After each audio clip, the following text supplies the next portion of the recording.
médica é o feijão arroz. Você tem que saber clínica médica. Não dá para você, né, não saber. Né? E hoje você tem uma série de programas de atualização, né? A Você fala de sociedade. o que que é clínica Clínica médica é a média? clínica geral. Né? Ah, Você tem a tá. Sociedade Brasileira de Clínica Médica, que tem uma série de publicações, de livros, de atualizações, de cursos. Não nessa época na pandemia, mas tem uma série de congressos, de reuniões, atualizações. Os caras trabalham muito, né? E, assim, você só não se atualiza se você não tiver organização para você, sabe, ficar lendo alguma coisa, tirar 1 hora por semana para se atualizar em clínica médica. Você consegue, cara, porque essa 1 hora por semana vira 55 horas por ano. É. Essas coisas escalonáveis, elas vão andar. Outras, se você escuta uma doença aqui, o que, que era isso mesmo? Abre lá, você tem que ter por isso que sala de médico tem tanto livro. Às vezes você escuta alguma coisa que está fora do seu dia a dia, você vai rapidinho entre um paciente e outro, pá, pá, pá, e lê. E, Ah, cara, você aprende. Você fala que estudar em 5 minutos você aprende? Aprende. Porque o sentimento é a cola da memória. Você tá com aquela angústia daquele paciente por causa daquela doença naquele momento. Aquilo fica dentro de você. O único jeito de você fazer passar é você pegar, abrir o livro e olhar o capítulo. Ah, tal coisa. ah. Você gasta 5, 7 minutos para ler um capítulo sobre uma determinada doença num compêndio, manual de clínica médica, atualização terapêutica da Escola Paulista, você gasta pouco tempo para fazer isso. Então, sabe, esse é um dos jeitos de estudar, né, em medicina. Porque medicina, o que eu costumo falar para meus alunos? Ela tem uma estrutura que é rizomática. Pensa que você tem um tronco principal de conhecimento Tá. e aquela raiz se espalha, né? Só que ela se espalha na superfície. Ela normalmente não tem tanta profundidade assim, porque a coisa que você vai resolver no dia a dia está aqui. Ah, tá. Então, o que acontece? Se você deixar de olhar e seguir a medicina sempre para o teu caminho, você vai parar nesse canto aqui da raiz da árvore. Então você tem que ter o exercício de às vezes fazer alguma coisa que te traz de volta e ver a outra ponta. Por isso que a gente tem junta médica, por isso que os médicos se juntam, porque às vezes nessa estrutura rizomática tem um cara aqui, outro aqui, imagina um círculo, cada um numa É. borda, eles se complementam. E medicina, cara, não tem certeza.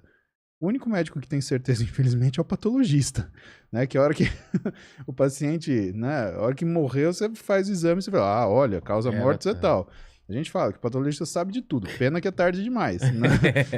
Mas assim, como não tem certeza, a gente se junta, a gente conversa.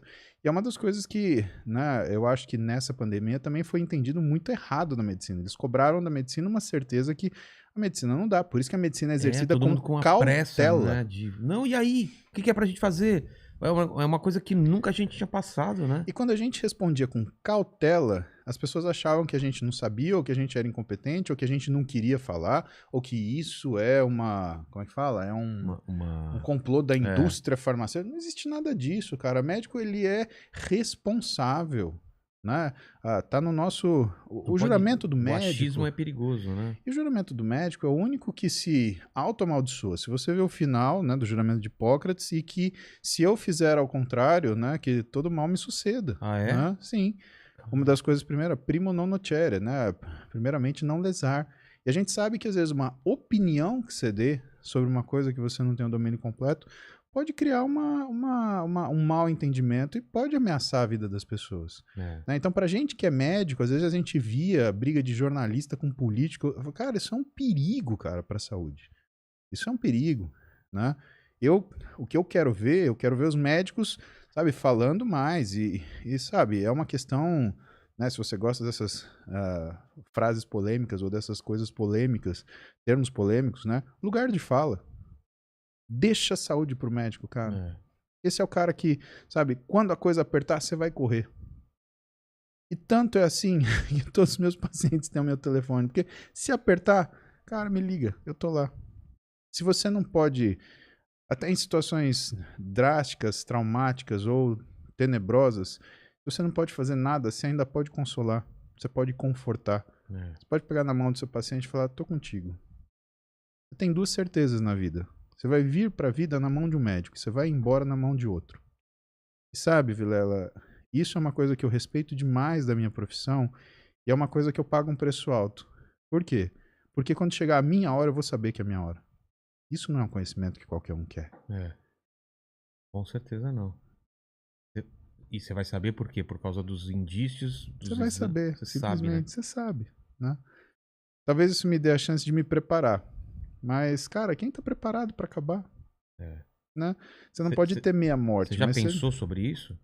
já, várias vezes na faculdade a gente pensa sobre isso, né? A gente passa, um dos cursos da faculdade é tanatologia, né? O estudo da morte e nos cuidados paliativos, o acompanhamento das mortes assistidas, né? As pessoas que estão em uma situação de decatexis, que a gente chama, né? De desprendimento e que vão morrer. É uma coisa absurda. Você fala para mim, um dos estágios mais importantes, que mais me marcaram na minha carreira, foi quando eu passei em ortopedia pediátrica no GRAAC, como residente já.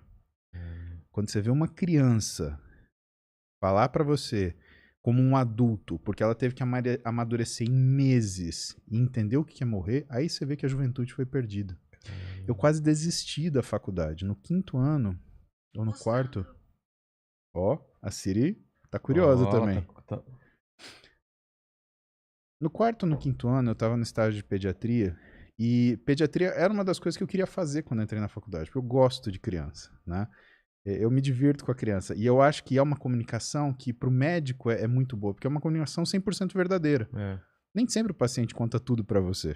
Né? Aliás, por favor, nunca mintam pro seu médico de maneira alguma. Contem a verdade e Não ganha toda a nada com verdade. isso, né? Não, você só perde, só dá trabalho. É. Só que, cara, eu fui passar no estágio de nefrologia pediátrica. E eu tava nesse estágio, um menininho pequenininho.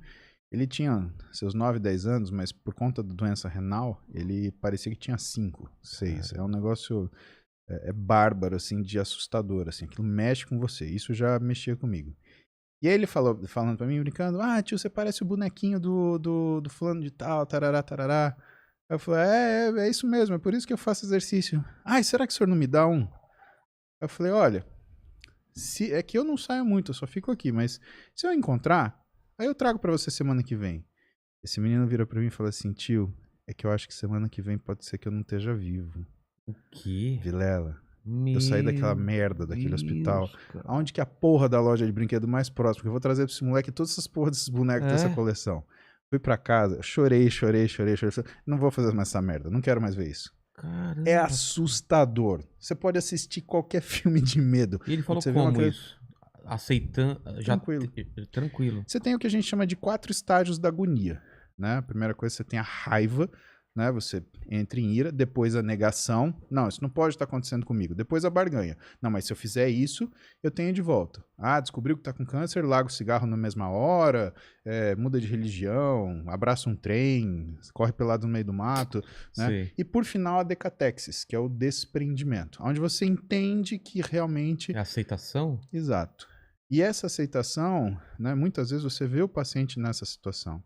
Então, sabe, quando vocês olharem pro seu médico, lembra que ele tem que lidar com isso. Isso é muito duro, cara. Caramba. Isso é muito duro. Isso é muito, sabe... Parece que é contra as leis É contra da a lei da vida, natureza, é contra a lei né? da Uma vida. criança, Sim, né? não faz o menor sentido. E assim, você fala assim, mas tem profissão que tem especialidade médica que você não vai encontrar isso. Medicina do esporte você não vai encontrar isso.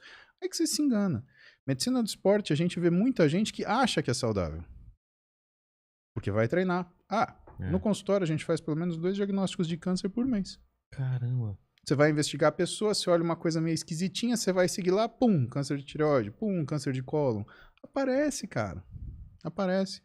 Eu fiz um diagnóstico de câncer de intestino que estava já com metástase para o fígado no pai de um paciente meu de muito tempo, né?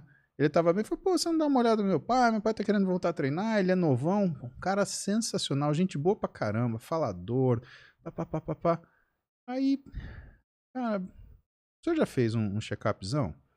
Não sei o que. Tá bom, vamos fazer um check-up. Parte da triagem normal, você pediu um ultrassom de abdômen. Veio uma coisa meio esquisita ali. CT. Puta, tumor. Eu liguei pra uma colega minha, a Heloísa, doutora Heloísa Vise, muito competente. Falei, Elô. E, cara, ela atendeu ele na mesma hora. Falou, tô com um paciente assim, fez esse diagnóstico, eu preciso que acompanhe imediatamente. Então, manda pra mim. Graças a Deus, esse homem tá bem, tá vivo, era uma doença grave, né? E fígado é ruim, né? Quando o fígado ele é tomado por qualquer tipo de neoplasia, a notícia é ruim, né? E eu segurando tudo aquilo, porque, eu tenho aquela baita relação de de amizade mesmo com esse paciente meu, que é de muitos anos, né? Criei uma afeição pelo pai dele, porque, pô, é o pai do meu paciente que eu conheço, que eu gosto, que eu trato, que confia em mim, né? E aí, como é que faz? Então, sabe, tudo bem que tem aquela só, quem procura acha, mas é obrigação do Ué, médico procurar, cara. claro. Você não vai procurar, né? Você vai fazer o quê? Fechar o olho e falar, ah, não, não é comigo, não é minha especialidade. Como Tem se essa. isso. Você tá com o CRM, cara, é pra você usar ele, é pra você fazer o que ninguém quer fazer, que é, sei lá, muitas vezes você ter que dar notícia ruim. Porque essa notícia ruim, muitas vezes, ela vem numa hora boa, e aí você consegue tratar. É.